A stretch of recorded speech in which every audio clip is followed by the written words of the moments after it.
So I think by ways of kicking off, I mean, we know that the small and medium-sized business market is an incredible market to the UK economy. And in fact, Andrew, if I cite some of your survey results from 2009, there's nearly 4.8 million small and mid-sized firms in the UK. They employ nearly 14 million people. I think that, again, quoting your research, that roughly 50% of the total revenue from the private sector workforce is coming from small and mid-sized businesses. 64% of commercial innovations come from small and mid-sized businesses. So it's an incredibly important sector of our economy. I think what's amazing, if you look at the challenges in the economy that are out there for any business, there are still 500,000 businesses a year that are started in the UK. Small businesses, new businesses started in the UK. And if we look at data from ECI Partners, and they survey CEOs in mid-sized firms in the UK, they estimate that sales will rise about 6% in the next 12 months. So there's actually quite a positive sort of outlook from at least mid-sized firms in the small and medium-sized economy in the UK. And I think what I'd like to do is to sort of ask the panel, first of all, to maybe sort of debate a little bit about the challenges that are out there for businesses as they start and as they grow, and maybe highlight potentially some of the opportunities for businesses as they start and grow. The issue hasn't just been access to finance, it's been cash flow. And for micro businesses, that is always the big issue. It just becomes more so in difficult times. And you need to unpack that somewhat to look at the possible solutions. The reason that most small businesses go to the bank in desperate times is because they probably haven't been paid by their further up the food chain. We do need to look much more closely at the problem of late payments. The average business in this country now is owed over £30,000, which is not a small amount if you're a micro business.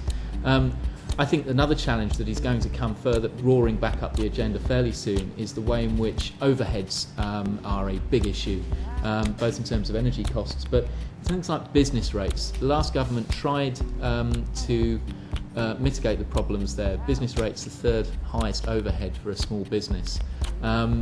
And there needs to be more done to actually, where possible, reduce business rates, but also look at rents as well.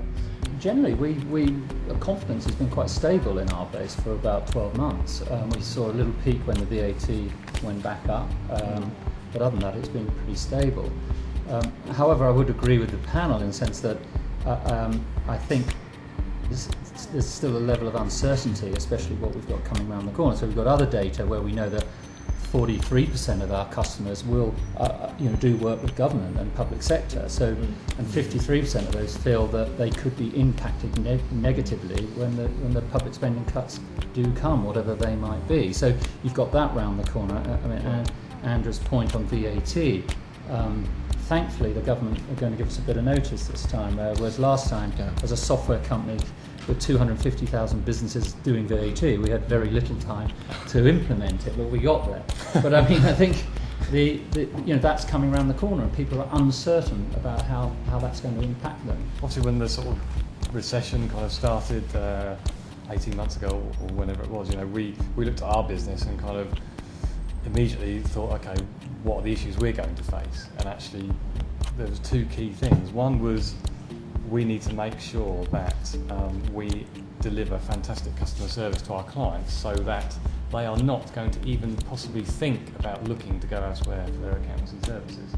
So the real focus on the customer service and ensuring that we are delivering a value for money product to them. And the other area was actually just identifying that, okay, potentially there was difficult times ahead, but there would be opportunities that would arise from that, and actually making sure that we maximise those opportunities.